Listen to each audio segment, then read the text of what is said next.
Hey guys, Robbie Lemmy here, co-instructor at Brimstone Firearms. Today, I'm going to be working with Ken to show you guys how we grip a pistol properly, okay? We already talked with Noah last time on how to get that solid foundation with your feet. Now we're going to kind of work our way up and we're going to show you how to grip a pistol properly. There's a couple of different variations I've seen over the years, but this is the one that Ken and I like to teach, so we'll go ahead and model it for you. Obviously, no one method is going to hit everything across the board, but this is a method that we like to teach, especially brand new students. And as you get more comfortable with it, as you figure out how your hands, your size, your finger length and girth, all those things will play into whatever firearm you're utilizing. So it's just something to keep in mind, but this is a pretty good, easy one that we like to teach. Anything else you want to add to that? Yeah. Every firearm has a different grip, and a lot of the newer firearms have modular grips. Well, they don't always fit everybody's hand.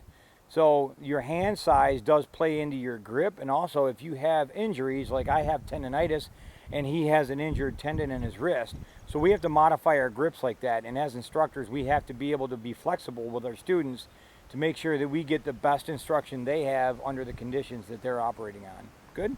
Yeah. All right, without further ado, we'll go ahead and get started. All right, so I'm going to take my pistol, make sure it's unloaded. Perfect. Inspect it. Clear. All right. When we're clearing a firearm, I always want to double check both visually and physically, okay? The reason for that is we can get into a habit where all of a sudden we're just clearing firearms and we kind of just fall into that rhythm, and it's really easy to get lazy about it, right? One thing that we do is we want to go ahead and double check both visually and physically to make sure that there's not a round in the chamber and that everything is clear, because if all of a sudden you're just checking the chamber, then you see that there's a magazine still in and you let that slide go forward, it's obviously chambering around, and all of a sudden that clear pistol that you just went through, all of a sudden it's loaded. So we're always double checking all those things, no matter what. Good. All right, so I'm going to get my stance. I use the isosceles, and Okay. I'm going to come forward here. All right. Perfect. So- All right, so what Ken is doing is obviously he doesn't want to have a teacup, and what I mean by teacup is, go ahead and model that. So you'll see some people, especially like in those Hollywood movies where they're grabbing on, and you got this grip, where you got a nice firm grip on your shooting hand, but then you got this support hand, and not a lot of people know exactly where to put that. So all of a sudden they're just like, oh, well, I'm just gonna put it at the bottom here because that just makes the most sense. But all of a sudden, if I start having him shoot, and what I'm gonna do, I'm just gonna rack the slide. We've already cleared it, so there's no ammunition in here. But I'm gonna come around on this side, and what I'm gonna do is I'm just gonna grab onto the slide. I'm gonna rack it back towards Ken so you can see what that's gonna look like. So all of a sudden, when this slide is racking back, and it's chambering you around and going through, there's nothing that's keeping this steady, right? But all of a sudden, once he gets into a proper shooting grip, what he's doing is he's lacing his fingers on top of each other like this, and then he's making sure that he's got a thumbs forward grip. And what that means is this thumb right here, there's a little shelf right here, at least on Glocks. It can be slightly different on other firearms. We get that, but this is just a basic video here, okay? So what he's gonna do is he's gonna line up that first pad of his index finger right below the trigger guard right here, and then he's gonna interlace his fingers on top of each other. There you go, perfect. So now he's got a good solid foundation where those fingers can compress in on each other. And people ask me all the time, well, what's the good ratio that I want as far as tightness between my shooting hand and my support hand? I always recommend you want to have it tighter than you think it's supposed to be. You don't want it so tight that your hand is shaking because of how tight it is, but you want it nice and stable that you're going to create a resistance barrier. He's going to compress these palms right on top. Because if you see, let's come over here real quick, pull back the support hand. You see all this black space right in here, right on that grip? What we want to do is we want to cover that as much as possible. We want to get that palm right up in there because that's going to create some extra friction with the support hand, and obviously we're going to close all that up. Nice.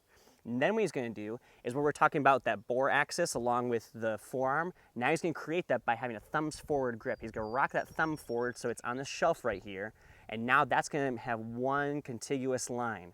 So part two, right in here, he's creating that clamp, making sure that that palm is covering all the pieces of the firearm right here onto the grip. He's creating a nice friction point right here. The third step is he's going to move this thumb forward. So he's got a thumbs forward grip now. All right, so now he's going to push out, and what he's going to do is, like we were talking about earlier, we want that hand as high up on that tang as possible. The reason what we're doing this is we're getting this as close and high up onto the bore as we possibly can, right inside the barrel, the chamber, all of that right up here, because now he's creating a perfect line in bore axis as much as he possibly can, right? Because if we could lower this any further into his hands, we would, But in this particular case, with this particular firearm, this is the best grip that he can possibly get. He's making sure that he's bringing the firearm up to his eyes. He's not doing the reverse of that, you know, bringing his head up to get a good sight picture. You don't want to do that. You just want to bring this nice and level, right up, getting that good sight picture, making sure that you can get those nice clean shots downrange.